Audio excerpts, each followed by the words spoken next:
آج کی اس جمعۃ المبارک کی محفل کو ہمارے لیے عقائد کی پختگی، اعمال صالحہ کی درستگی اور ہماری نجات کا باعث بنائیں۔ حضرات محترم، خطبہ کے بعد جس آیت کریمہ کی تلاوت کا شرف حاصل کیا، اس کے مفہوم اور اس کا ترجمہ سنانے سے پہلے یہ بات ذہن نشین کر لے کہ یہ ذی الحجہ کا مہینہ اسلامی سال کا آخری مہینہ ہے، اور اسلامی سال کی شروعات محرم سے ہوتی ہے، جنوری سے نہیں ہوتی، اور اسلامی سال کا اختتام دسمبر پہ نہیں بلکہ ذی الحجہ پر ہوتا ہے۔ جس طریقے سے عیسوی سن مناتے ہیں لوگ، مسلمان بھی کافی حد تک اس میں شامل ہوتے ہیں۔ ہمیں ذرا غور کرنا چاہیے کہ یہ ہمارا مذہب نہیں، یہ ہماری تاریخ نہیں، ہماری اسلامی تاریخ محرم سے شروع ہوتی ہے اور ذی الحجہ پر پوری ہوتی ہے۔ ہمارے اکثر کام کی ابتدا اور ہمارے اکثر کام میں ہماری توجہ ہمارے اسلامی سال پہ ہونی چاہیے۔ ہماری پیدائش کا دن جو ہوتا ہے، جس کو ہم جنم تاریخ کہتے ہیں، اکثر لوگوں کو اپنی جنم تاریخ جو دنیاوی اعتبار سے تاریخ ہے وہ یاد ہوتی ہے، لیکن اسلامی تاریخ کوئی ایسا شخص ہو جسے اسلامی تاریخ بھی یاد ہو۔ یہ ہمارے دھرم، ہمارے مذہب، ہمارے دین سے دوری کا نتیجہ۔ اس لیے ہر کام میں یہ خاص خیال رکھے کہ ہمارا اسلام اور ہمارا دین جس بات کی اجازت دیتا ہے اور جس کو فالو کرنے کی اجازت دیتا ہے، اس میں فہرست اگر لگائی جائے تو اس میں اسلامی سال کا بھی نام آتا ہے، یعنی اس کے نام پہ بھی کئی کام کی شروعات کی جا سکتی ہے تاکہ اس کی یاد دہانی ہوتی رہے۔ قرآن مقدس میں اللہ رب العزت نے ارشاد فرمایا محمد رسول اللہ، کہ محمد صلی اللہ علیہ وسلم اللہ کے رسول ہیں۔ اس کے بعد اللہ رب العزت نے ارشاد فرمایا والذین آمنوا، اور جو ان کے ساتھ رہتے ہیں، یعنی جو ان کی معیت میں رہتے ہیں، جو ان کے پاس رہتے ہیں، ان کے ساتھ رہتے ہیں۔ مفسرین نے یہاں پر لکھا اس سے مراد جناب صدیق اکبر رضی اللہ تعالیٰ عنہ کی ذات ہے، اس لیے کہ وہ ہر لمحہ ہر وقت حضور کے پاس ہی رہتے تھے، حضور کے ساتھ ہی رہتے تھے۔ جس لمحے حضور سے دور ہوتے تھے بے قرار ہو جاتے تھے، اس لیے اکثر اوقات حضور کے ساتھ رہتے۔ اس لیے مفسرین فرماتے ہیں کہ اس سے مراد سیدنا صدیق اکبر رضی اللہ تعالیٰ عنہ کی ذات ہے، اس لیے کہ وہ پاس رہتے تھے، اور پاس رہنے کا مزہ بھی ان کو اتنا تھا، شوق بھی اتنا تھا، ذوق بھی اتنا تھا کہ حضور مکے میں رہتے تو صدیق اکبر مکے میں بھی حضور کے ساتھ تھے، اور حضور مدینے میں جاتے تو صدیق اکبر مدینے میں بھی حضور کے ساتھ تھے۔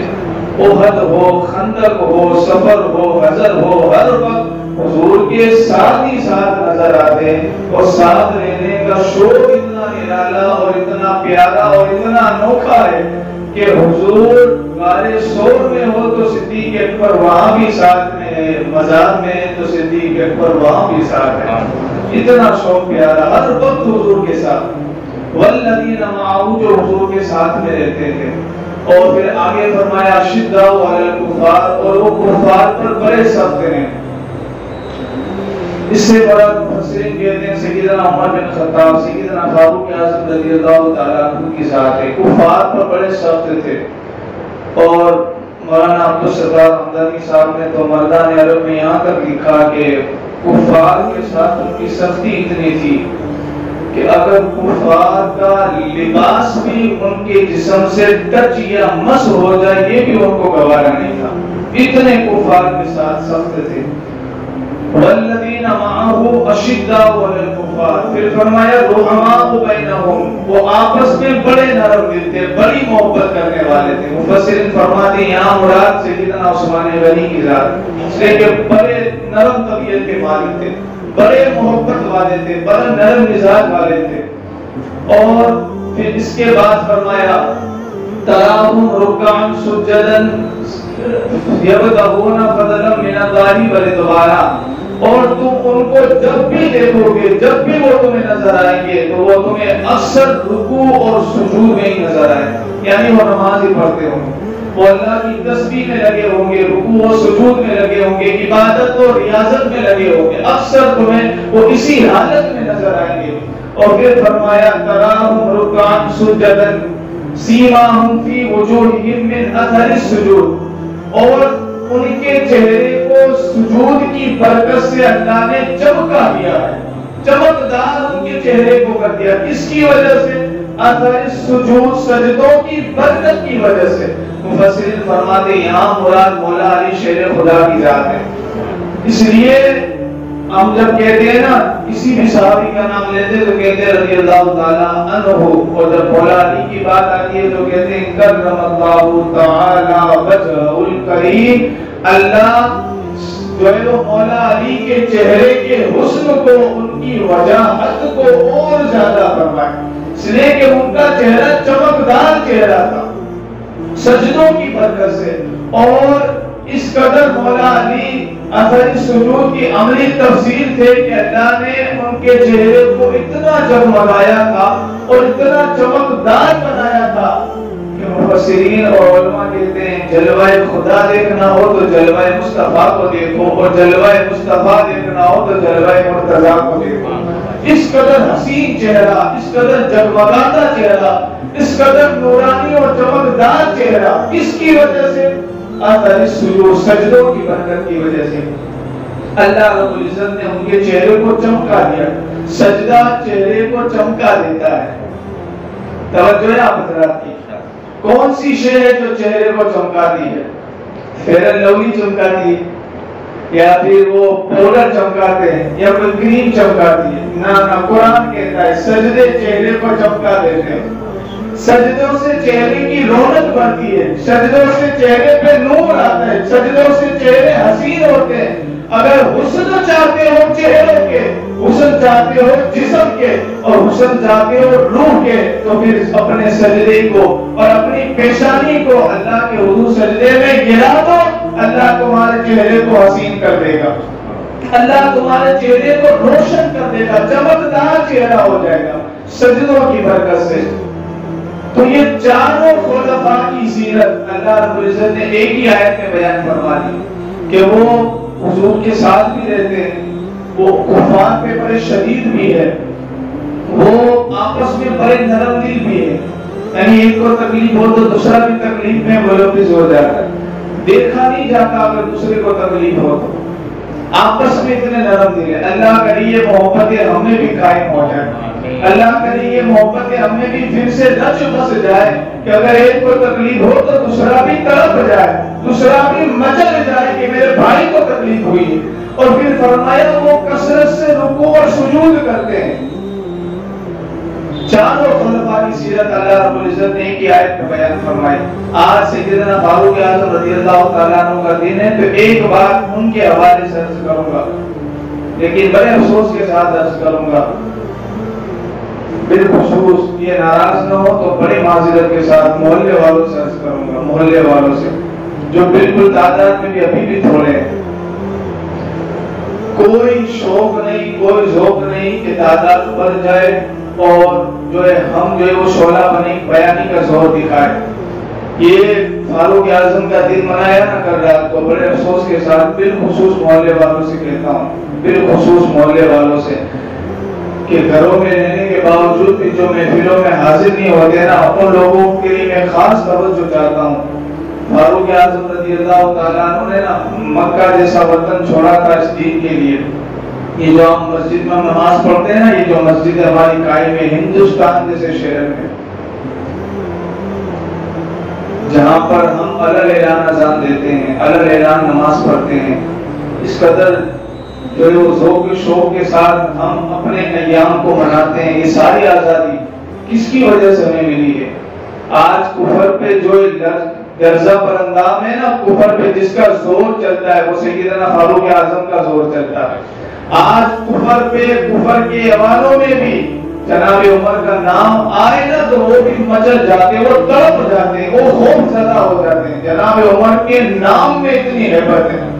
اور آپ کبھی نام لے نا فاروق اعظم کا، آپ یقین کریں یوں لگتا ہے جیسے کوئی روب اور دبدبہ طاری ہو گیا محفل کے سامنے۔ اس قدر جلالی نام جناب عمر کا ہے، اس قدر انہوں نے قربانی دی ہم تک دین پہنچانے کے لیے۔ لیکن ہمارے پاس 15-20 منٹ بھی اگر ان کے نام کے لیے نہیں نکلتا نا تو پھر یاد رکھے حقوق العباد کا معاملہ جہاں اللہ رب العزت قیامت کے دن سوال فرمائے گا حقوق العباد کے حوالے سے کہ تم نے اس پہ ظلم کیا، تم نے اس کو مارا کیوں، تم نے اس کو گالی کیوں نکالی، دوسروں کا حق کیوں طلب کیا، وہاں یہ بھی سوال پوچھا جائے گا ان سے محبت کس قدر کی تھی، صرف نام لیا تھا یا صرف نیازی کھائی تھی، صرف شیرنی کے لیے حاضر ہوتے تھے یا پھر نام کے لیے بھی حاضر ہوتے تھے، سیرت کے لیے بھی حاضر ہوتے تھے، عمل کے لیے بھی حاضر ہوتے تھے۔ یہ سوال بھی ہم سے پوچھا جانا ہے۔ لیکن کوئی صرف بزرگ جو میرے آپ یقین کریں بڑے عزت اور قابل احترام ہے وہ لوگ جو اس قدر بڑھاپے کی حالت میں بھی آپ یقین کریں اس عمر میں تو لوگ بہانہ بناتے ہیں،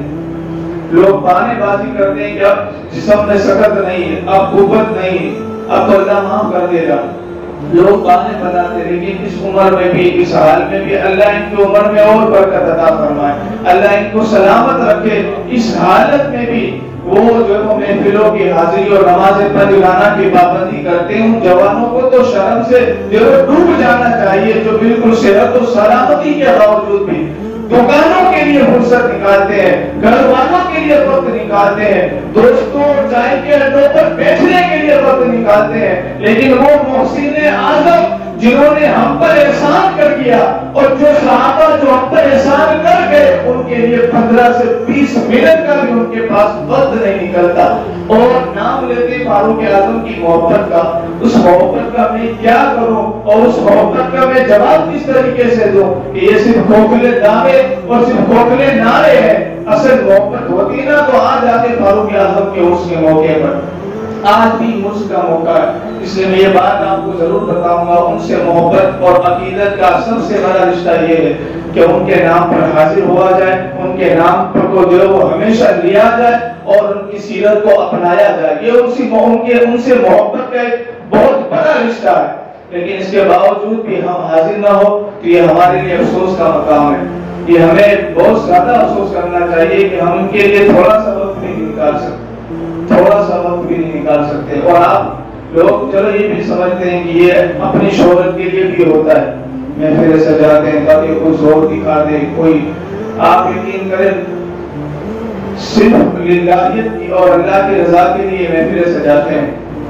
سجانے والے کوئی لوگ ہوں گے جن کی نیتوں میں فطور، لیکن یہ اللہ جانے اور بندہ جانے، ہم کون سا الزام لگانے والے ہوتے ہیں۔ لیکن تھوڑے وقت کے لیے اگر آپ کو حاضر ہونے کا کہا جائے نا تو خدا اس الزام تراشی بھی نہ کرے۔ کوئی شوق نہیں ہے کسی کے سامنے جو وہ اپنی شعلہ بیانی دکھانے کا، یہ تو ایک نذرانہ عقیدت ہوتا ہے جس کو پیش کر کے ہم ان سے عمل کی خیرات کو مانگتے ہیں، ہم سیرت کے نور کو مانگتے ہیں۔ ورنہ ہم اگر لوگوں سے تعریف لینے جائے تو یہ لوگوں کا کیا بھروسہ ہے، یہ آج تعریف کرتے ہیں یہی لوگ پورا کریں گے، لوگوں کا کیا ٹھکانا ہے۔ آج بڑے بڑے نام کے نعرے لگاتے ہیں، کل وہی لوگ ہوتے ہیں جو نام پہ گالیاں دیتے ہیں، لوگوں کا کیا۔ جناب فاروق اعظم رضی اللہ تعالیٰ عنہ عید کی نماز پڑھانے گئے، عید کی نماز بیوی سے کہا جوتا پہننا ہے تو بیوی نے عرض کیا حضور اتنی جگہوں سے پھٹ چکا ہے کہ بھاگا نہیں جا سکتا، اب گاچھ نہیں لگ سکتی، اتنی جگہ سے پھٹ گیا۔ فاروق اعظم نے فرمایا اچھا ٹھیک ہے پیدل ہی چلے جاتے ہیں۔ وقت کا حکمران، آج تو یہ تفسیر فیس بک اور واٹس ایپ میں یہ لوگ جانتے ہیں، بڑے خوشی کے ساتھ شیئر بھی کرتے ہیں کہ فلاں حکمران سائیکل پہ نکلا تھا، فلاں حکمران تو چائے کی ہوٹل پہ چائے پینے گیا تھا، دیکھو اس کی سال کی دیکھنی ہو تو یہاں دیکھو۔ وقت کا حکمران ہے، پیروں میں چپل نہیں پیدل نماز کے لیے جا رہا ہے۔ ایسا حکمران اللہ نے مجھے اور آپ کو دیا، ہمیں تو ناز کرنا چاہیے فاروق اعظم پر۔ فرماتے ہیں چلو پیدل ہی چلتے ہیں۔ خالد عرض کیا حضور لوگ کیا کہیں گے، حکمران امیر المومنین اور پیدل، پیروں میں جوتا بھی کوئی نہیں کہا، ہرگز کبھی بھی یہ جملہ میرے سامنے نہ کہنا جس دن عمر نے یہ سوچ لیا نا، جس دن عمر کے ذہن میں یہ سوال آ گیا کہ لوگ کیا کہیں گے، اس دن عمر نہیں رہے گا. کہاں حضور پھر آپ کا نظریہ کیا ہے؟ کہاں میرا نظریہ تو یہ ہے کہ لوگ کیا کہتے ہیں وہ جانے، میں تو یہی سوچتا ہوں کہ میرے بارے میں رب رسول کیا کہتے ہیں، اللہ اس کا رسول کیا کہتا ہے، میں تو یہ جانتا ہوں. تو لوگ تو تعریف کرتے ہیں اور برائی بھی کرتے ہیں، لوگوں کا کیا ٹھکانا. ہم تو اپنا کام کرتے ہیں، ہمیں تو اپنا کام کرنا ہے. وہ شاعر نے بھی کہا تھا کہ نصیب اپنا اپنا، مقام اپنا اپنا، کیے جاؤ میں کھارو کام اپنا اپنا. ہمیں تو اپنا کام کرنا. تانا دینے والے تانا بھی دیں گے، تعریف کرنے والے تعریف بھی کریں گے، نعرہ دینے والے نعرہ بھی لگائیں گے اور گالیاں دینے والے گالی بھی دیں گے. ہمیں تو اپنا کام کرنا ہے. اس لیے محفلیں تو سجتی رہیں گی. کوئی یہ شکوہ نہیں کہ لوگ حاضر نہیں ہوتے، شکوہ یہ ہے کہ ان کے نام پہ حاضر نہیں ہوتے، ان کی محبت میں حاضر نہیں ہوتے، ان کی سیرت کا درس سننے کے لیے حاضر نہیں ہوتے. ہم جب تک حاضر ہی نہیں ہوں گے ہم جانیں گے کیا، ہم پہچانیں گے کیا، ہم مانیں گے کس طریقے سے. اس لیے محفلوں سے پیار کرو، ان کی سیرت کو اپناؤ. یہ ان سے محبت کا سب سے بڑا رشتہ ہے. اور خلفائے راشدین کی بات جہاں تک ہے، جہاں تک صحابہ کرام کی شان ہے، چونکہ محرم کا مہینہ شروع ہونا ہے، اس لیے میں سمجھتا ہوں یہ باتیں بڑی ضروری ہے.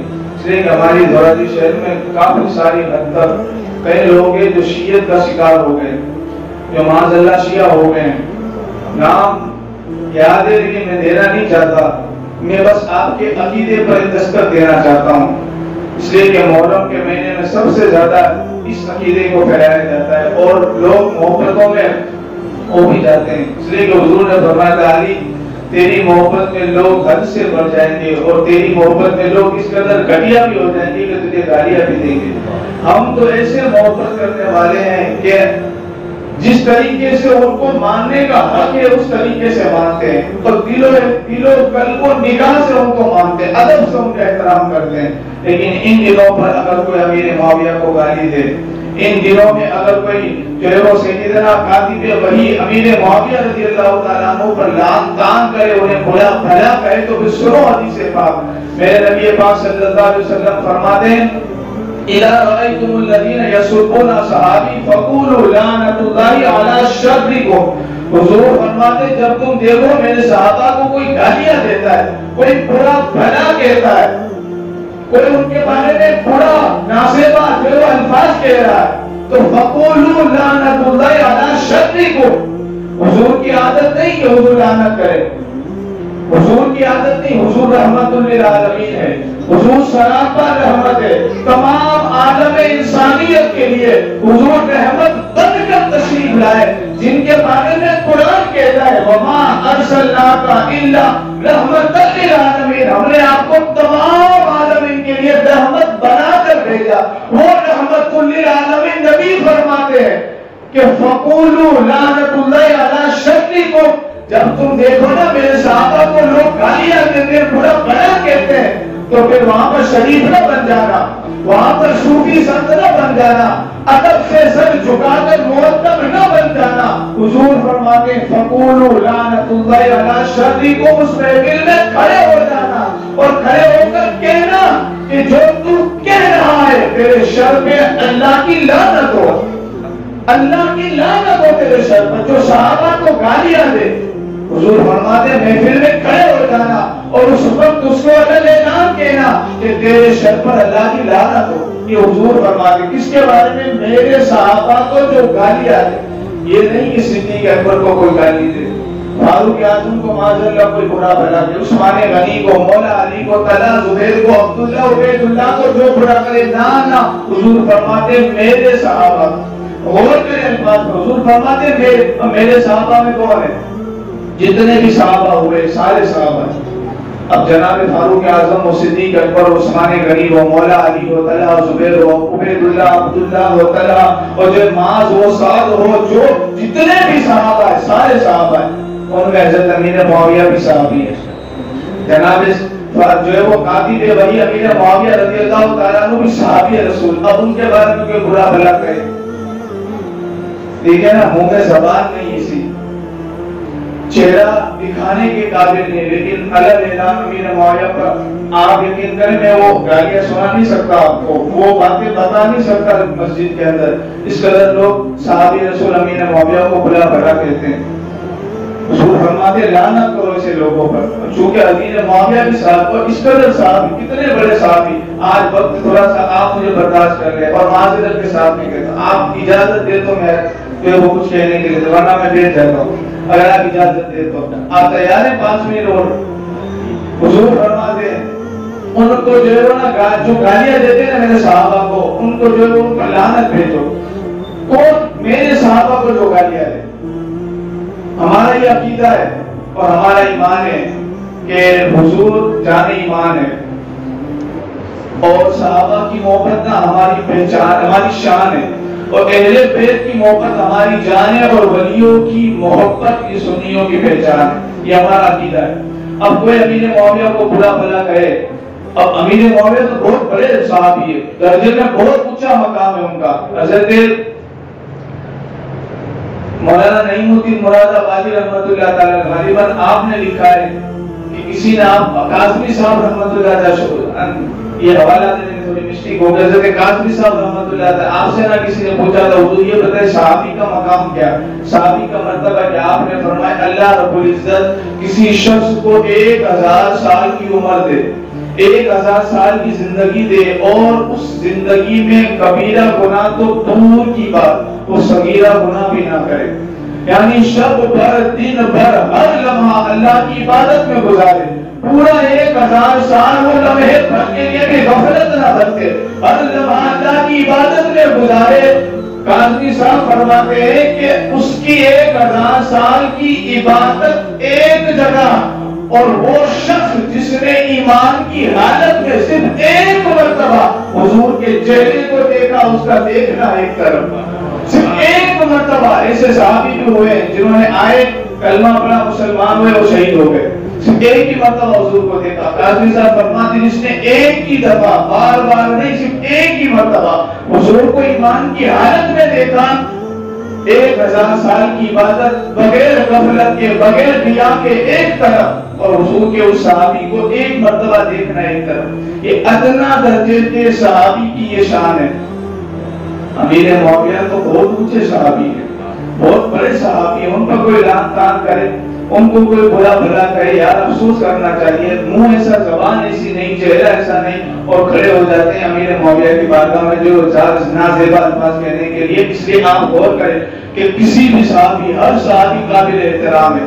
حضور فرماتے ہیں من سب اصحابی فعلیہ لعنۃ اللہ والملائکۃ والناس اجمعین۔